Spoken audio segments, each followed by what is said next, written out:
Okay, so we're live here and now. What? Okay, there's a go live here. Yes, welcome everyone. Hello. Yes, hello. It is the 14th edition of the Liberated Pussy podcast. Yay! Second season. Yay! And we're here with our upgraded situation. Yes, because that's how we do. I am your girl, Adina. Mo, can you just double check on your phone that it is doing what we think it is doing while I chit chat it up with our folks? So it is Wednesday. It is hump day. It is Mercury day, everyone. We have a fantastic conversation with the amazing Adara Moselle. This will be our third Liberated Pussy podcast with her. Now, you may have had the pleasure. We got it. Yes. Have had the pleasure of catching it live. If not, you'll have another opportunity to catch her here with us today. Adara is making her way into the studio, but in the meantime, we're going to get our introductions on. I am your girl, the goddess of magical movement, Adina Gittens-Smith. I am the co-founder of Belly Dancers of Color Collective. We are located here in the Washington, D.C. area. I'm also the founder of Goddess Technology. I get the opportunity to teach Goddess Technology, which is really just a remembrance. So we are all students, we're all teachers, and it's a divine remembrance. Here at Follow the Sun with my amazing sister Monique, we are taking women to Bali in about 28 days. We are going to Bali and doing this work in person. So that's a big thing for us. So we're coming through an amazing transformation and amazing expansion. And in addition to that, we work every Thursday with women all over the world in our own personal and community initiation of waking up into our divine feminine essence, our magic. Yes, yes, yes, yes. So that's me. Momo, take it away. Hey, Adina. Thank you for that. Um, I am Monique, also known as the Moon Mama. I am the founder at Follow the Sun, the co-facilitator for 13 Moons, which is a system where we work with the moon to create our lives. It is a deep transformational Can you magical hear me? experience. Um, hi, We can Adara. hear. How are Hi, you? welcome, Adara. We can hear you. We're just doing Okay. intros. You're right on time. Hey, okay. Y'all hear me? We Yeah, hear we you. can hear you. Okay, great. I don't know what's going on with my camera and stuff. But it's always something, I break electronics regularly, so it's okay. Okay, but we're not gonna do it today. Just, We're not gonna do it. We ain't breaking that today. We making it today. we're on the backup system at the moment. Ashe, Ashe. Got to back up to the Yeah, backup. So yeah. Monique was just doing her introduction, and then we're gonna turn it over to you for a fantastic introduction to the people who don't know you yet. Okay, absolutely, go for it. Okay, great. So happy to have you here, Adara. So like I was saying, I'm Monique, also known as the Moon Mama. I am an astrologer. I am a life coach. I have spent my life devoted to the work of helping Black people heal. That is what my life is about, um, and specifically women and children. I am the founder at Follow the Sun, a community that is designed to assist people in transmuting their and alchemizing their trauma into magic, because that, you one transfers into the other. You can't be magical if you haven't access some level of mastery of who you are and how you function. So that's what Follow the Sun is about. I teach classes at Follow the Sun. I'm the co-facilitator with Adina for Goddess Gathering, and the co-facilitator with Pachama for 13 Moons. Both of these classes are designed to assist women. Goddess Gathering is in understanding the feminine and embodying it, and 13 Moons is the practical application of magic that helps you transmute your trauma into power. They are two distinctly different experiences that are necessary for the feminine to be actualized. So that's who I am. Ashe, Ashe, yay, Moon Mama. Uh-oh, what happened to Adara? Okay, let me put her back. Adara, there you are. Yeah, I was So doing a lot. So we wanted to introduce you or reintroduce you to this amazing tantric what would I call you? I called you the ShaWOMBman, goddess Adara Moselle. Give them a brief synopsis of who you are, and then we're going to get into the nitty gritty and the yumminess of our conversation. Yes, yes, yes. So my name is Adara Moselle. I am a tantric shaman, energy body worker. I teach people how to tap into their subtle energy, their sensuality, their inner divine self, and bring that forward so they can live the life they want to. So I do a lot, and it's a lot of hats to wear, but it's beautiful stuff, and everybody I think should tap into it. So I'm here to answer whatever questions people may have in any of those wheelhouses. Um, yeah. I'm just a worker for spirit. That's it. That's it. That's it. Ashe, that's the job to Mhm. have. That's the real work. Yeah. Real Right. work, my darling. Thank you, Right. Adara. Thank you. I was telling them before you join is this is our third conversation together. That's working for spirit. Adara said, okay, I understand that we have a technological thing and we're gonna move through it and I'm gonna come back so that Absolutely. those who might not have heard all those gems you dropped before, they'll be here for the gems for today. Absolutely. Absolutely. And we're all different people than we were last time we spoke. So, we have different perspectives. We do. I did want to ask right quick, do I just go live on my Instagram and they see what you guys are seeing now? Is that what I do? It Or was a link that says share. And again, we're getting used to yeah, it's a thing. Yeah. this thing, and I can't see it from my side, but I enabled the ability for you to share it on your side simultaneously. So if you see Okay. something that says share to IG, but with IG, what I learned, sorry guys for the technicality in the middle of this, I have to go live in StreamYard and I have to go live on IG at the same time. Like I have to open IG and create live and go that way.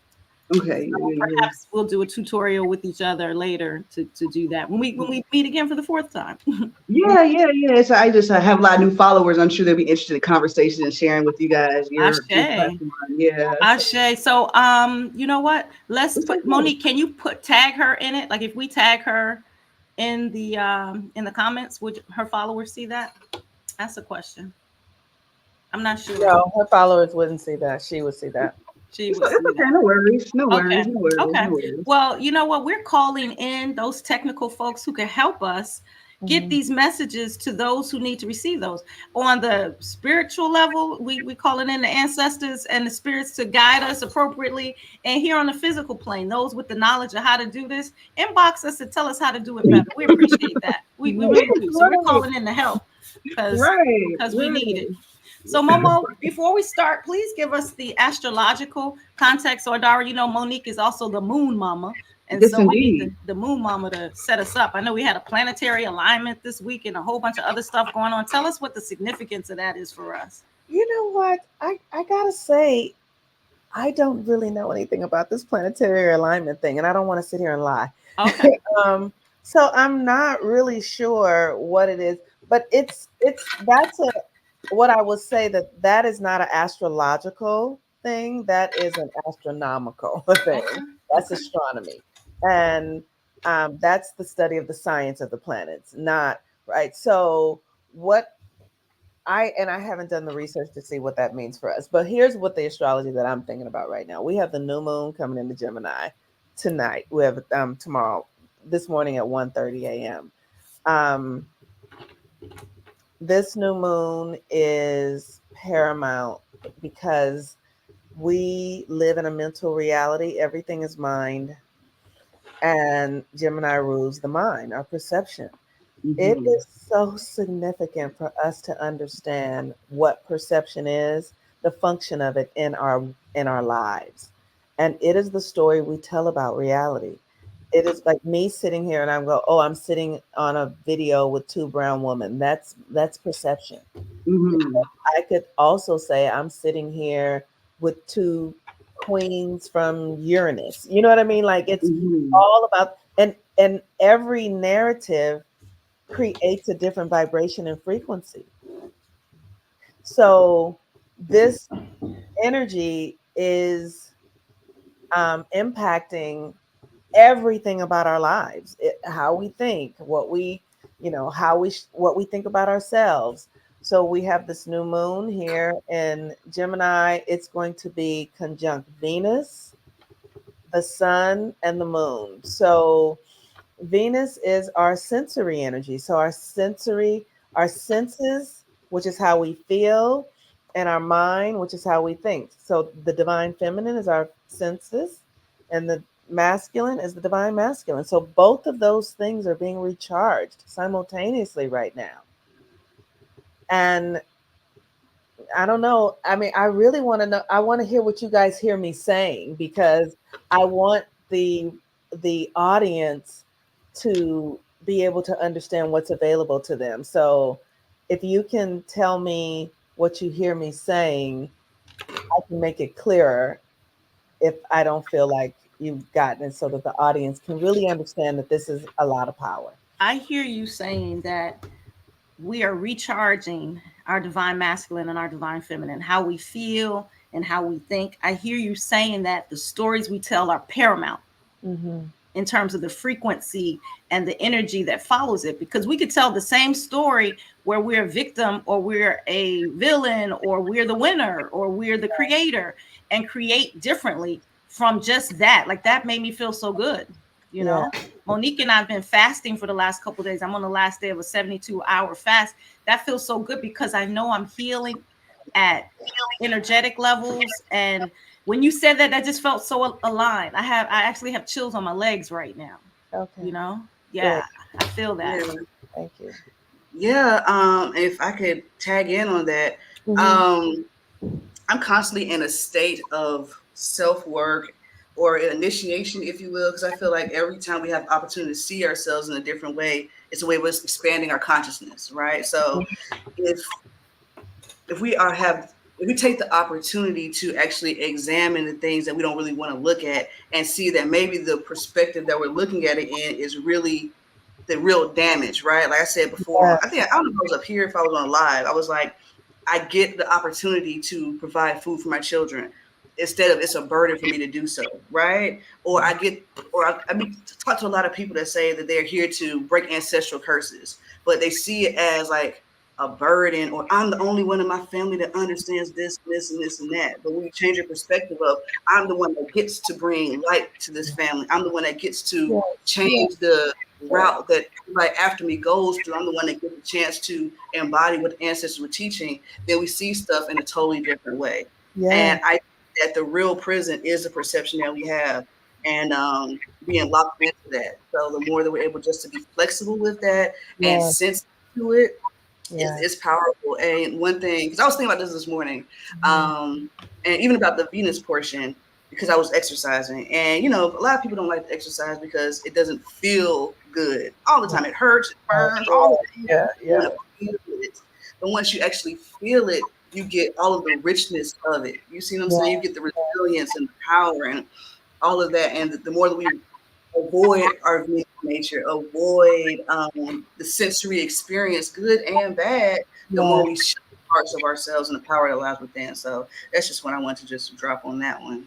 Can I say thank you? Beautiful. I also was exercising this morning and was noticing like how much I was burning, and Spirit said to me, "You can create the opposition, or you can wait and create the opposition." Absolutely, absolutely, You can, absolutely. you can invite it in and say, "This is what my opposition is going to look like, and I'm choosing it." Or I can wait for the universe to say, "You didn't choose it. You've been running for it. We're going to choose it for you." I say. Yeah, yeah. And the thing, it's like, again, perception, right? So Mhm. it can be our opposition or it can be our catalyst. That's You see right. what I'm Exactly. saying? Mhm. Thank you. It's, Thank you for that. yeah, Thank Yeah. transformation comes in the element of fire. So if Ah, there's, Yeah.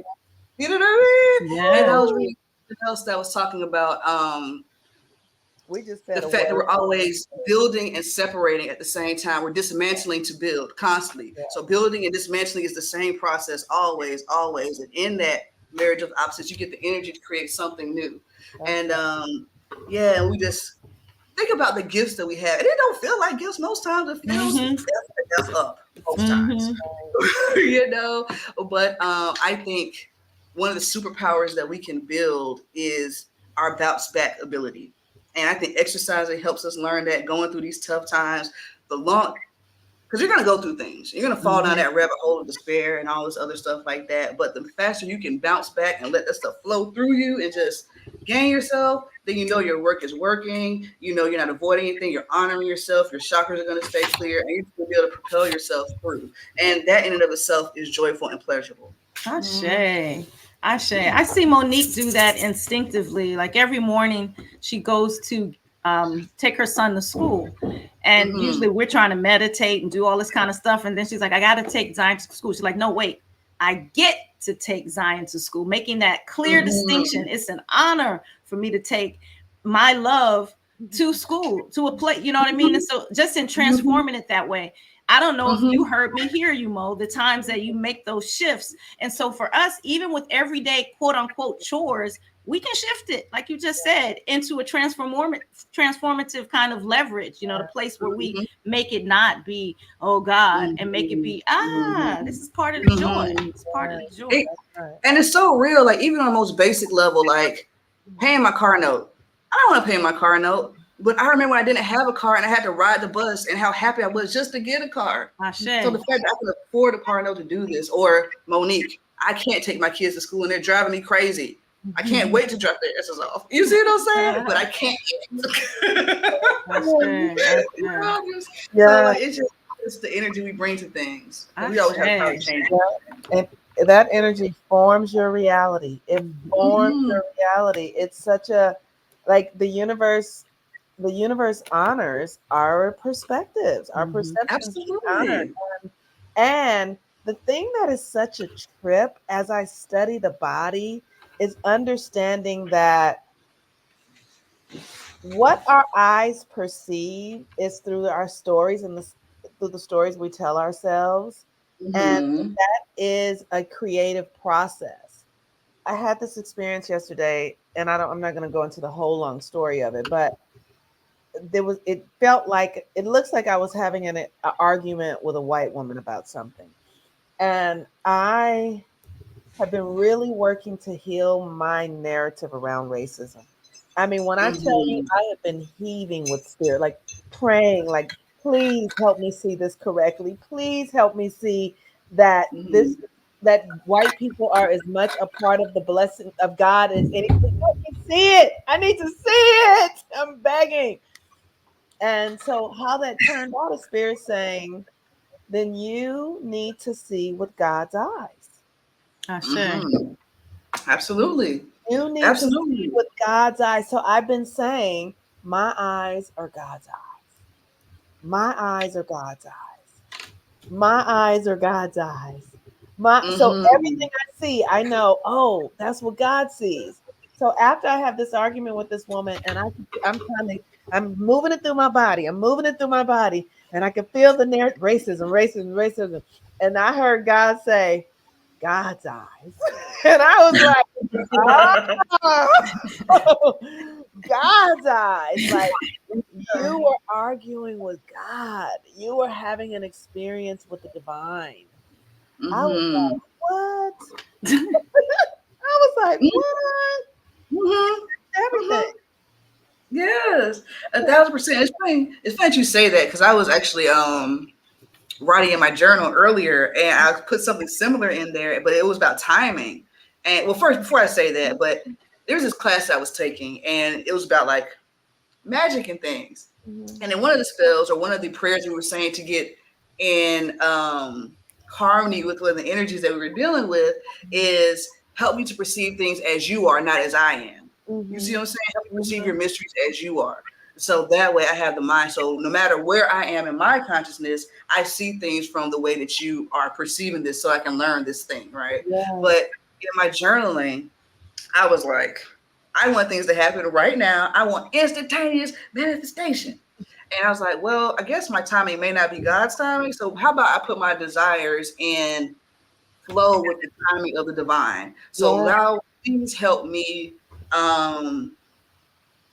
do things the time that you want. So I'm not even anticipating. I just don't even want to do it until the time is ready. Like, just because being patient is the whole thing. You know what I mean? And So I was like, so it's funny that you said it that way. But after that, I felt really, really good, because I'm I'm one of those people that likes to work on the actual steps to do things. So let's say I have a book and it says that we need to embody something. As I'm reading it, I don't just read the book straight out. I read in chunks and I try to embody or feel the truth in those things. Or if it's something about my spirit, try to find that place in myself to know that it's true. And as I do that, then I get more understanding and so forth. And it helps me, it informs me of what I should think. And so in those processes, I see that it's been ugly, but stuff is coming. So I'm very excited to see myself have divine timing, like literally. So that's exciting. Tangent, but yeah. Ashe, that's amazing. Yeah. So, Adara, I wanted to ask you about Sankofa Tantra as a path to liberation. And, of course, explain the concept of Sankofa for those who don't go back and fetch it. But just chat about that as it relates to what we're talking about. Right. So putting this in the framework, just to start off with, let's say like racism and trauma and all the things, right? Because it's very tangible for us. That those things are designed to break us apart and forget certain things. Even the people that are doing racist things or being the racist perpetuator, they are in a mode of forgetting or lost information or lost understanding and this and that. So we are trying to, or Sankofa inspires us to go back and get the things that makes us whole. We don't know.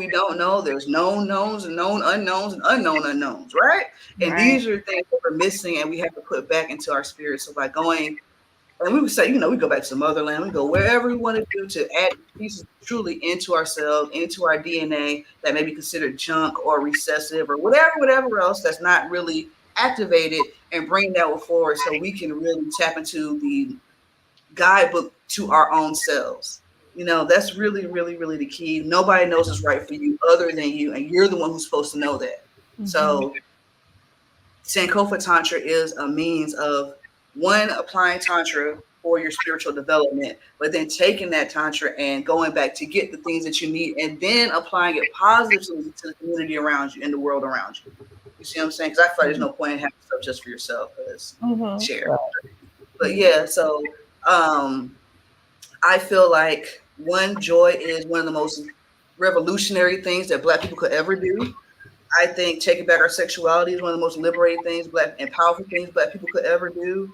I feel like it's the one thing that can help bring back our families, because we're going to learn how to connect in ways that words can't do. So I have an event that's coming called Elevate Intimacy. It's on the 15th, and it's a charity event where all you got to do is pay what you can, and just come out. I'm just going to be teaching people ways of connecting and hearing and learning about their partner or themselves deeper than words can really do, because the deeper things that we feel, the deeper we feel it, the harder it is to explain or harder it is to put into words, which is why we have terms called species in the first place. Why it's called the ineffable mysteries of God, because you can't put it into words, especially not a bastardized language like English. You see what I'm saying? So like there's so many barriers of us lining up that we just have to take out of place. So when we put things that deal with the subtle energy world, such as Tantra, breath work, and things like that, it really, really helps. Now, when I say Tantra and breath work, people assume that it's all application. But Tantra is like your everyday life. It's making things work well for you. So if Monique said she had an argument with this white chick, Tantra would be like, she's clearly stupid. I'm going to love myself enough to not give this energy any extra energy other than the fact that I just want to like poke at you if need be. Because I'm going to honor the fact that I want to like put my foot on your neck. But I'm also going to love myself enough to not go through the suffering that your anger is trying to cause me. Because you're only trying to make me angry to cause me suffering. That's it. You see what I'm saying? And he's like, okay, well, I had this experience. I didn't like it, but I learned this about myself. Just like she's doing now. I learned this. I learned that. It spurred me on a path of further learning, further understanding about myself, about God, about this, about that. And in that case, that was a beautiful experience, because look at all the doorways that opened up for her just to be able to explore these paths to learn herself deeper. And that's Tantra. You know what I mean? And when we do that in a sexual way, then that is also Tantra. Ashe. About your event, is it in Atlanta on the 15th? It is in Atlanta. In Atlanta, okay. For our Atlanta base, check her out. It's going to be amazing. Please. I still need sponsors, vendors, everything. Being in space with you when you were here in DC, it was amazing. Thank you. Your energy, truly magical. Thank you. Explore her IG if you have not yet. But if you're in Atlanta, check her out on the 15th and consider sponsorship as well. So Yeah, awesome. please do. Please do. Awesome. So I heard you talk about using tantra to love yourself as you got into tantra. You didn't know, and I understand that on these conscious paths and things like that, we don't often know what the end point is because spirit is just giving us what we need for where we are right now. We don't have a whole book of where we're going. But talk about tantra as opening into self-love and knowing ourselves and that kind of piece. Oh yeah. So I can take that in a couple of different areas. So the first area I'm going to take it in is Tantra is a method of expansion and consciousness. Well, it's a method of expansion of consciousness, of self, of personality, of whatever else, right? And it's a road of ultimate acceptance, right?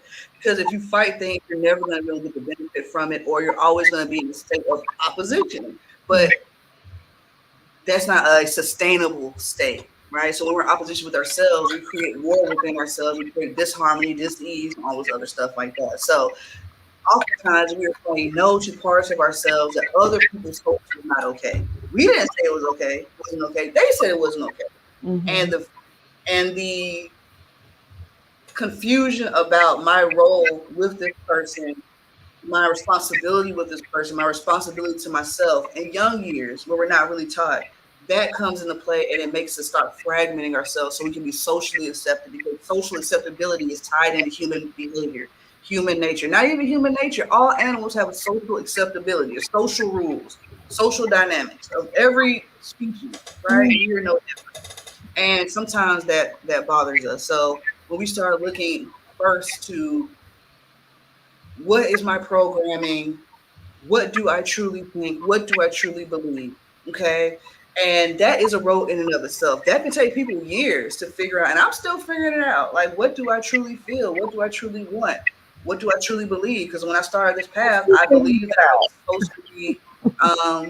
Am I gone? Oh, No, you're here. I said, yes, we're all still figuring it out. Like that never goes away. it Right. doesn't go away. It doesn't go away because we have these ideas that there's a sense of completion that you have Right. by being on your path, by achieving your destiny. Like those things are flexible, fluid things that are constantly in flux, right? So an example of that, I day trade. There can be a time with, let's say I start making $20,000, $40,000 a week day trading. The moment I start losing my patience, I can lose it all and be broken, be right back where I was the day I started day trading. You see what I'm saying? It's a constant monitoring of self. Your happiness is a constant monitoring of self. So the first thing people start doing is like, okay, I want to start loving myself in a tantric way. And I just mean in a way that's harmonious. So the first thing you do is like, what do I not like? You can list out the things you don't like about your life. What is the easiest thing to change? Right? Because if you look at it, most things are stacked upon each other. Like, I feel like I'm not loved because I don't feel pretty and I don't feel worthy and I don't feel this because nobody ever loved me. Right? So first you start loving yourself and you start, what does that really mean? What does loving myself really mean? It means treating myself with kindness. That means brush your teeth, wash yourself, look in the mirror, acknowledge yourself, give yourself things that matter. Don't let people talk to you in certain type of ways. Don't overextend yourself. Don't you guys get what I'm saying? So that's level one. And you're like, okay, I learned how to set boundaries. I'm learning what's okay for me, what's not, what foods feel good in my belly, what doesn't, what makes my heart feel, what music do I like. Because you'll find out that I don't like all this rap stuff. I don't want to. I don't want to have sex. Talk to my young people. I don't want to have sex to drill music because people do have sex to drill music. So if you don't know what drill music is like very violent music, right? Perpetuating gang activity and all this other type of stuff. But some people are having sex today. Some people find it as romantic music. But you can be like, hey, sir, I don't like this. Can you put on something more romantic that puts me more in my sensual nature and less in my you're abusing me violently and pounding my pussy out nature, right? And just step and say different things like that, and just be honest with yourself. And then the more you be honest with yourself and do things that really and genuinely feel good, then it's just second nature, and then your life has changed because you're not talking to the people that made you feel bad. You're not around a bunch of negative people. You're not eating the foods that threw you off. So now you look better and feel better. And all those dominoes of self-hate just fell on the floor, and now you just and you're liberated in ways. And you just go to the next stage. Boom, boom, next ring, next ring, next ring, next ring. I hope that makes some kind of sense.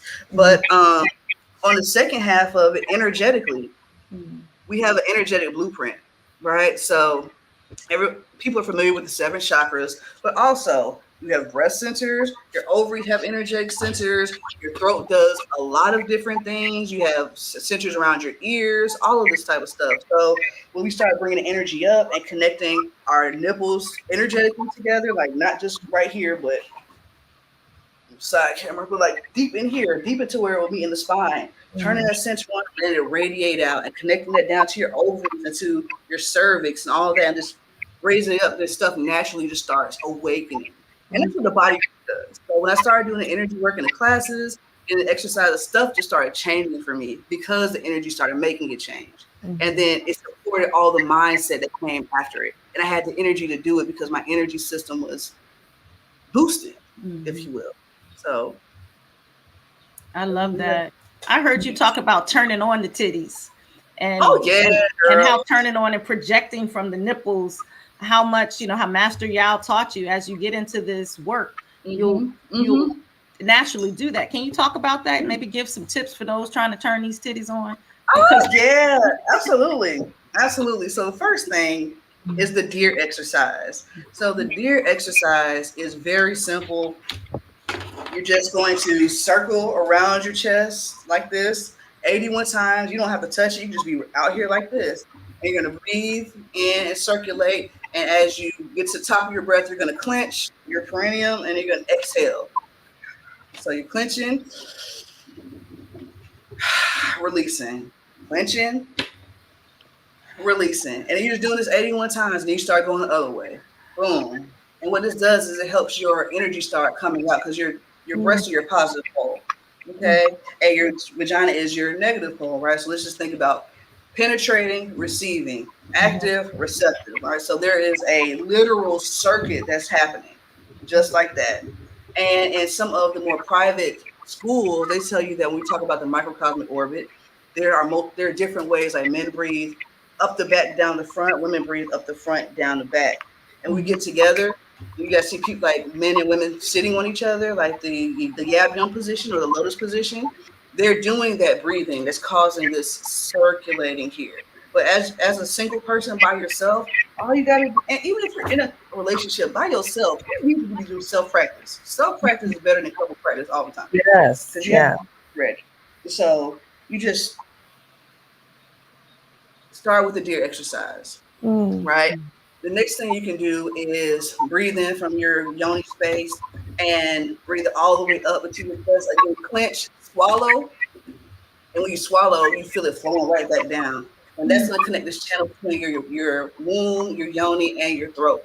So you have 3 diaphragms. You have your esophageal diaphragm, you have your thoracic diaphragm, you have your pelvic floor diaphragm.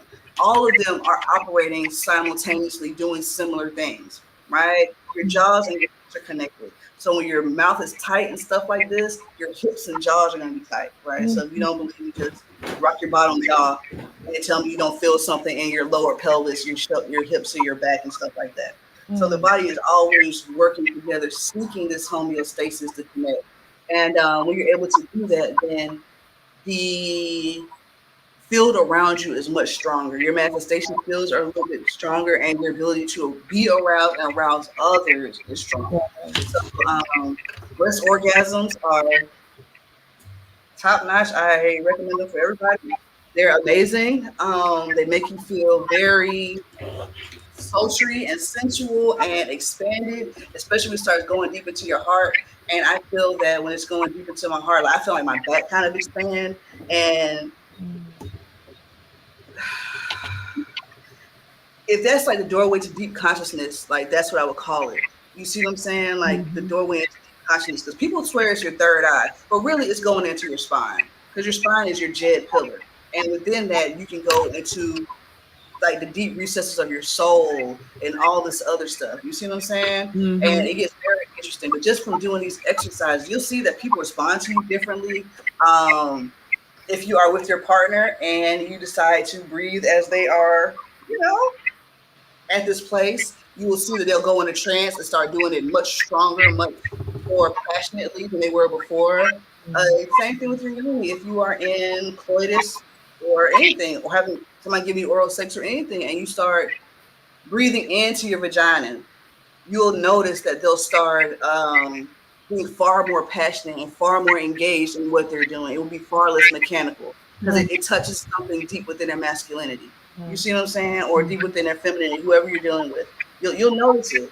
Or if you want to send love from your heart out your vagina into the person that's giving you oral sex, you'll notice they'll relax and they'll just kind of settle into it more. And it turns out to be less about you and more about them. You see what I'm saying? And it just gets really, really fascinating. So that sounds yummy. It is. Oh God, it is. And for a single person, it's a beautiful thing to experiment with. There's a brother on the live who put a comment in. Occur, Monique, you might remember Occur. He's asking, can you do with the phallus too? And of course we can. It's just a little different. Yeah. So if you want to give him a little tip on what to do with the fat for our lingam owners. Absolutely. I'm a fan of this. You're a fan of lingam? Absolutely. So for you guys, your positive pole is your lingam. Your negative pole would be your heart, right? So where you stick out is positive, where you come in is negative, right? We just take that as a very simple frame of reference, right? So if you are receiving oral sex, let's say, and you breathe in from your heart and out through your penis, down her throat, because I just told you that the throat and the vagina are connected, right?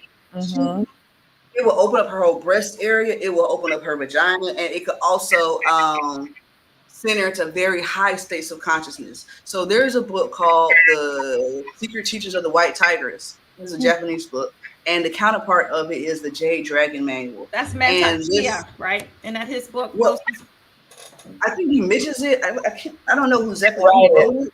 But I know he definitely mentions it. Okay. So the White Tigress Manual is kind of, touchy, right? I don't recommend it for actual practice, right? But they talk about providing fellatio for feminine rejuvenation and for youth and for power and stuff like that. And I don't think guys really realize how much power they really have to boost women, to heal women, to do anything like that. So if a woman has been sexually assaulted or she has some wound trauma, you can take your penis in there with consciousness and you can feel it around and see where that hurt is. And you can project love, you can project balance and harmony and all kinds of different things. Or if she told you on the date, she don't trust people. You see, she told you that, but she's going to do it. She's going to have sex with you because she want to have sex, and this is just what we do. Not because there's love there or anything like that, but let's be real. We on this date, you pay however much for this meal, I guess I'm going to give you some pussy. So she does. Right? Right? Very transactional. Yeah, very transactional situation. You can just sit there and look at her while you're talking and just see all of this. The whole time you're having your date, you can just be reading her energy, possibly projecting comfort or love or safety around her if you want. You guys actually get into the sexual act. All you gotta do is project safety through your penis the whole time. And she'll probably have the biggest orgasm she ever had in her life because she don't trust people. She's missing safety. She don't feel secure. So to get in a sexual act and then put safety into her heart totally changes the game. And whether you never talk to her again in your life, you just change her world. You see what I'm saying? And she may not know how to deal with it. That's another caveat, because people don't really know how to deal with real love. They've never really had it before, and it's so pure that it'll throw you off. Well, you might go a little crazy. So that's she might be crazy once you feel it for the first time. She didn't know she was doing that. She just thought she was going to have this random throw it back type of experience. I'm going to get him out the game, and whatever else. Hopefully, you call me, maybe not. But to get somebody to give you that kind of experience, we never thought that was possible, and now she has to sit back and reevaluate some things. Who knows? You might have really changed her self-esteem, or I wear a shirt called Master Feminine. There's a Master Masculine as well.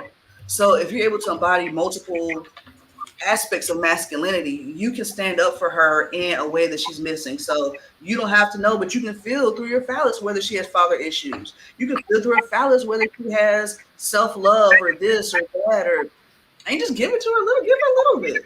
You know, it don't have to be your love for her. It can be the blueprint of love. So when I work on people, I shower with them with love, but it's not because Sarah or Adara Moselle loves you, of course, but it's the love of God. That way you don't get tied to me. You see what I'm saying? You don't think, Ashe. yeah, this is you. This is not Right. archetypes. So yeah, I hope that was helpful. Yes. That was wow. Absolutely.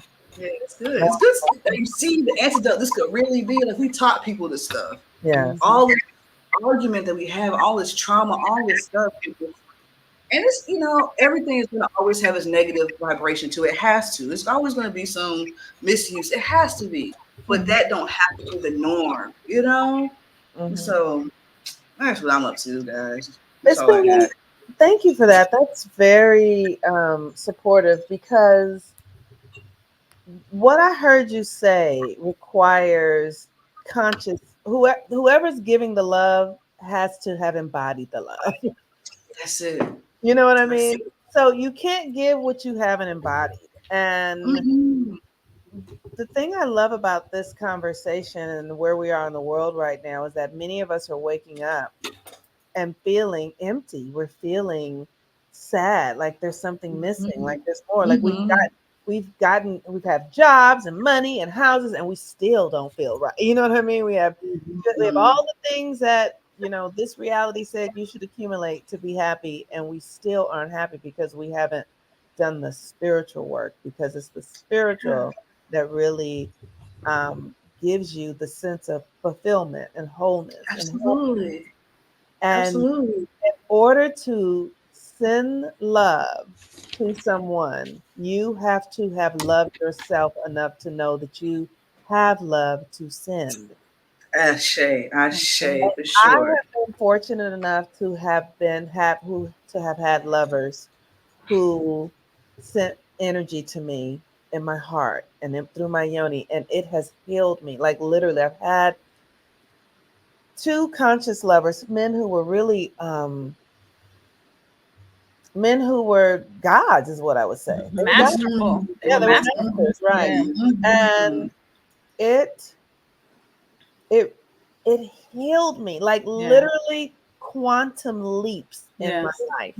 Quantum. Yes. And Yes. Yes. one man, one of the first men. Can I just tell a little? It was so like literally. Please. He would.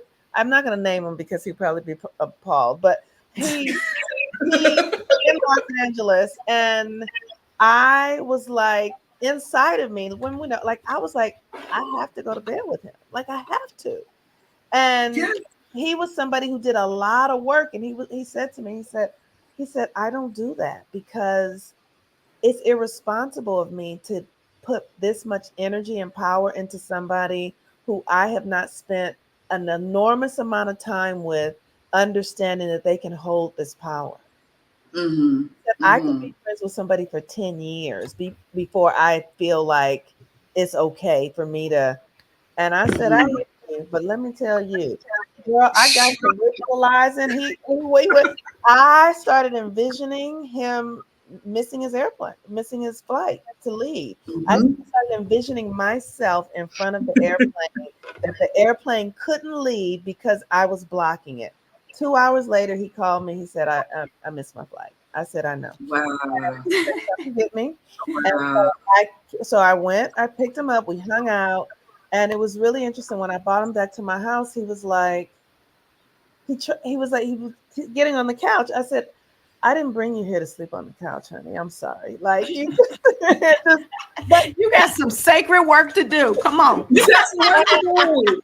when I You got tell some you, work to do. I had a quantum leap from, and it was not easy. Like I had to hold that energy. And he told afterwards, he said, my suggestion is that you don't interact with anybody for a while. Let this Mm-hmm. energy let this energy infuse your body, your organs, Mm-hmm. your power. Mm-hmm. He said, don't Mm-hmm. go give it away to anybody. Hold it. Yes. Hold it. Yes. And I held Yes. it for 9 months. I held it for Wow. 9 months. I did. Yeah, hold it, Yeah. man. And that's really, go ahead. I'm sorry, I didn't cut you off, please. No, That's go ahead. exciting. Go. I'm gonna let you because I just want to talk about.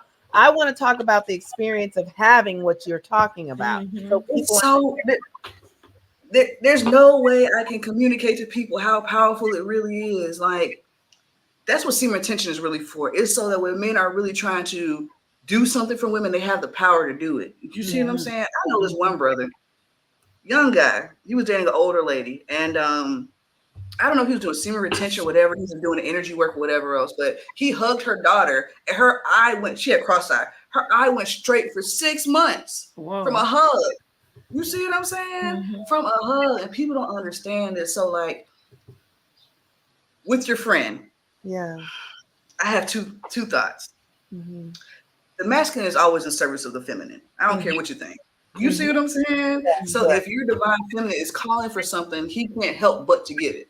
Yeah. And it just is what it is. It just is what it is. Like, the potency is very, very, very high. And when you're able to open up into that, like, as you held that energy and let it expand into you, if you would like circulate and push it back through him some, like we get to tights, push it back through him and then fill him back up and then let him fill you back up. And y'all raise again and boom and again and again. Eventually y'all just laying there screaming, child, because you know, it's a whole altered consciousness experience. And through that, like, I've personality issues, health issues, weight issues. Like, I lost 60 pounds without exercising.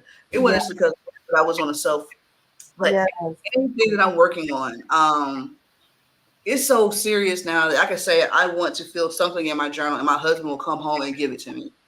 Even when I feel like I need to be doing work or something, that's me saying, like, I don't have time for this. I have to, like, do what I have to do. And I have appointments. But he's like, no, like, the divine feminine, you said this. He don't say it that way. Yeah. He says more country and raunchy way. But I understand what is really happening. And when I give into that, I'm like, dang, this was the awakening I was looking for. Or when I do ritual and I channel and I hold spirit for a while. Like, when I was in DC, I was partially possessed with boss the whole time. I was there. And it didn't break until I came home, right? But then when we had sex after that and I was able to release some of that, it boosted him up and whatever he was working on got activated more, and it sent me on a whole nother path of self-discovery and expansion within myself that was like effing crazy. And I just hold that. I hold all of it for weeks and weeks, and it raises your energy up and it becomes your default. Yeah. And you just do it, man. That's right. It's good stuff. That is so beautiful. Yeah, that's what it's for. That's what sex is for. That's what it's for. That's One thing that helped me break it down. They will have to take you away from that. They can't have average people experiencing this shit. They gotta break you away from. They gotta make you hate it, dirty and scary. Yeah.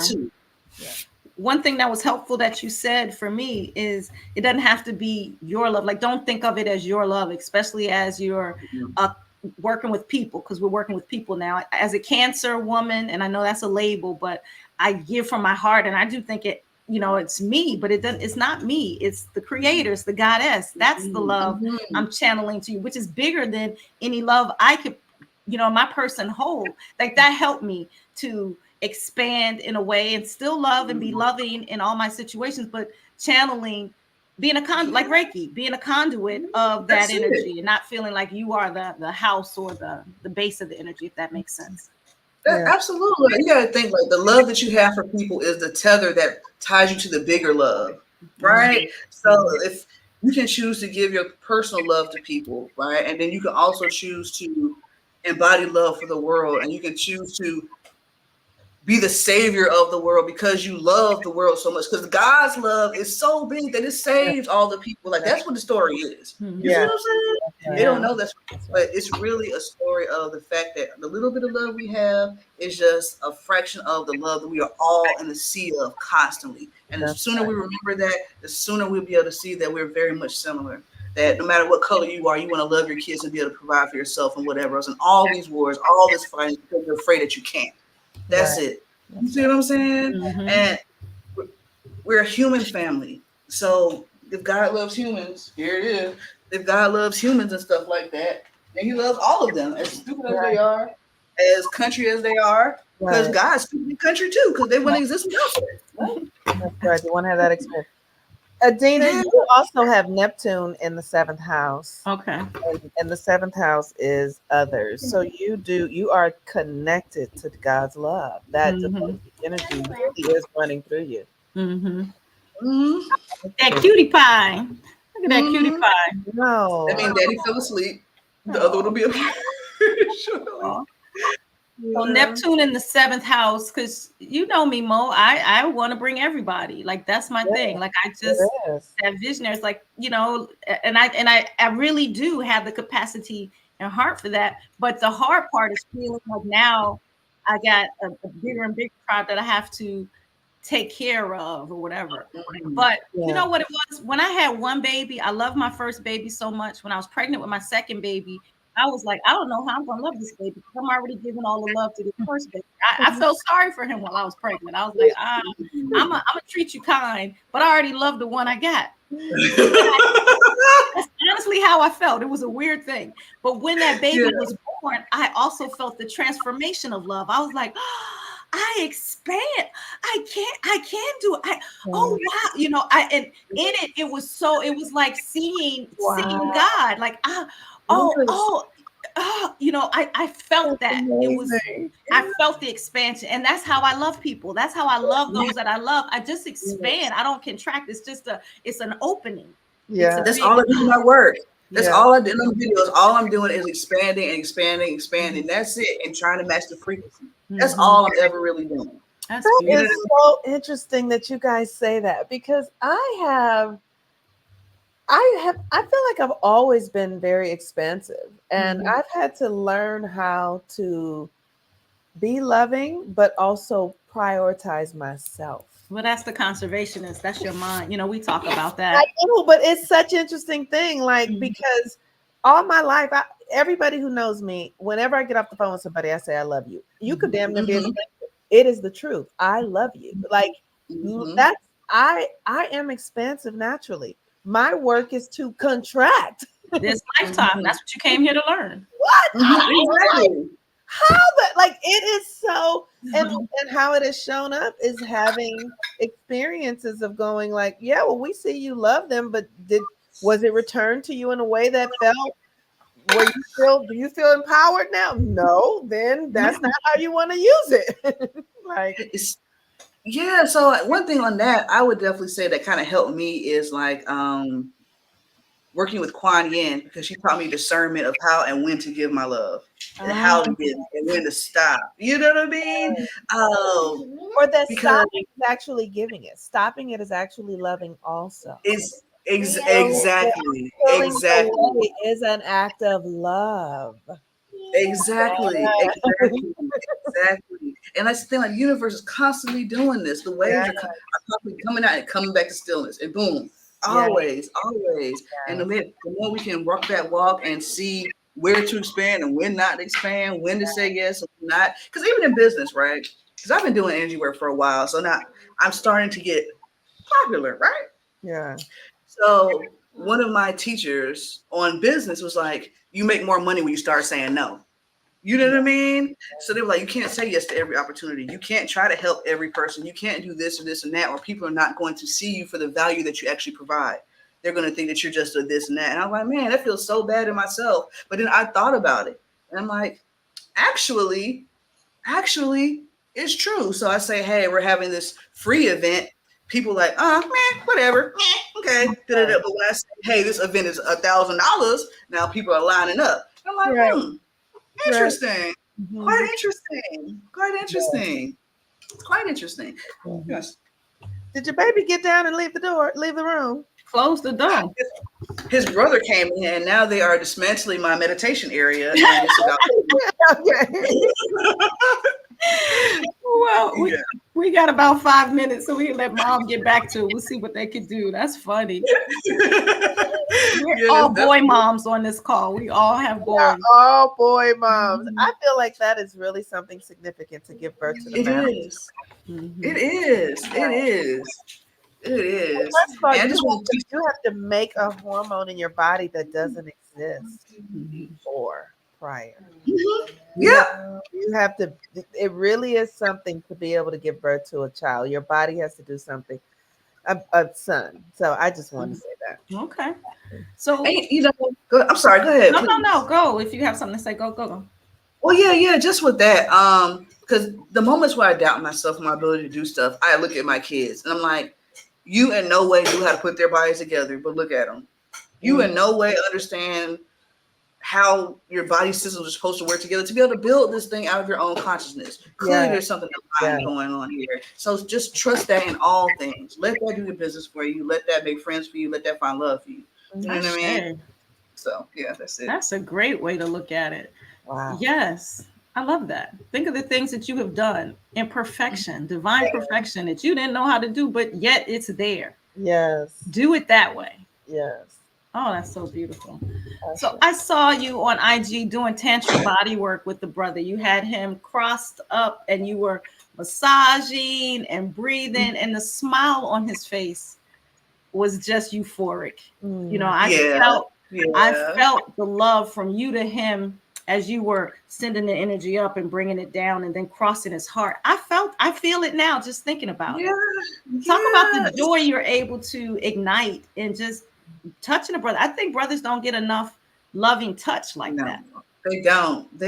I think they get a bad shake. You know, just like hey, get out of here. Sorry. It's just like how the small sample makes the big sample look bad. So there's some guys that do some terrible things. It makes all guys look bad, and they don't really get the training to deal with certain things, and they don't get the space to emote and all this type of stuff like that. They don't even know what it feels like. So when I have the opportunity to show them deeper aspects of themselves, it's wonderful. Show anybody the truth of who they really are. It's I don't know. It's a joy that I really can't express because it's like watching slaves get freed. I love it. It's like that. It's like so you tantric Harriet. You tantric Harriet. Come on. Oh yeah. Big time. Y'all didn't know that y'all were slaves. You see what I'm saying? You didn't know. So, but it's really, really what it is. So, slave to the mind, slave to the emotions, to all the outside propaganda. Not knowing that you're not supposed to be, because some of us are raised to think that they're supposed to be. Would you touch my thing? Get. You broke my camera in the first place. Get. You must be a cameraman. That made my camera go down. But we always think that we're supposed to be in a subservient role, and people never stand up for themselves because they feel like this, like being a bad person, just standing up for yourself or saying no. Yes. But once we're able to do that and reframe ourselves, like I actually have a long version. I have the whole thing. We did a conversation at the front. I'm going to post it on my YouTube. But he said he wanted to feel more secure, and that's what I was doing. I was trying to build his confidence up. And he said at the end, like, I didn't even feel secure enough to say that I wanted to feel secure. I just said I want to trust myself more. And I was like, damn, you see what I'm saying? And he's been with me for a minute. He took my class and stuff. So it's fact, he didn't feel comfortable enough to tell me he wanted to feel secure. That's something that brothers go through. They can't tell nobody about it. But then they have all these lists about what they're supposed to do for women and for the lives, or they don't have no value. Like, what is that doing to people? Right. I just feel like that is so heartbreaking that we have created this narrative around men that has them be tools. They hate it. Tools about what they can do for us, and so that their humanity is completely denied. And it's just what. And they come out of our systems. Like I said, we gave birth to boys. So we give birth to boys. Right. So we all of them. That's right. And I've worked with clients and whose mothers have trained them that it's their responsibility to take care of them. And it's hard. Yeah. Sad. Yeah. And then, it's messed up because they're not given the tools to even do that. So like if we had regular rites of passage, they'd be able to bring on these different types of masculinity that we're always requiring of them. But how you gonna take away their chance to grow to be a man? You won't put them around other men. The men aren't passing out certain things. Some of them are, but in general, like outside of the coach narrative or the pastor narrative or maybe a stepfather situation, a lot of guys don't have nothing and they just gotta figure out what a man is. Right. You know, and it's just tough. It's tough. So I think about it. I don't have any sisters. I just have brothers. I just have brothers. And I just think about it all the time. And just even with men. Yeah, it's just unfortunate. So I just want men to know how powerful and beautiful they are and that we need you. We honestly need you. The world needs you. That's right. We need you. Period. Ashe. Well, we're at the top of the hour. I want to say to Monique, Monique, you down with LPP? Yeah, you know me. Adara, are you down with LPP? Yeah, you know me. Ashe, we are down with LPP. This conversation was so yummy, and yet I feel like we just scratched the surface. It's so many layers to everything we discussed. So Adara, at least this conversation will be shared. We're going to talk again, girl. This is amazing. Yes. I'm having you come to DC. Wish you much success for the event on the 15th. Please send the link so we can share that. But we're out. I know you're going to Bali too. So please share your Bali information. Monique and I will be in Bali in about 28 days with 26 women. So yes, y'all, we're doing the thing. We're living it. A living, walking ritual is what's happening over here. That's what it is, man. That's what it is. My pleasure, ladies. I hope you guys have a wonderful week. All righty. You too, my love. Thank you again. Thank you, everyone. Much love. Thank you, everyone, for watching. Yes. All right. Okay.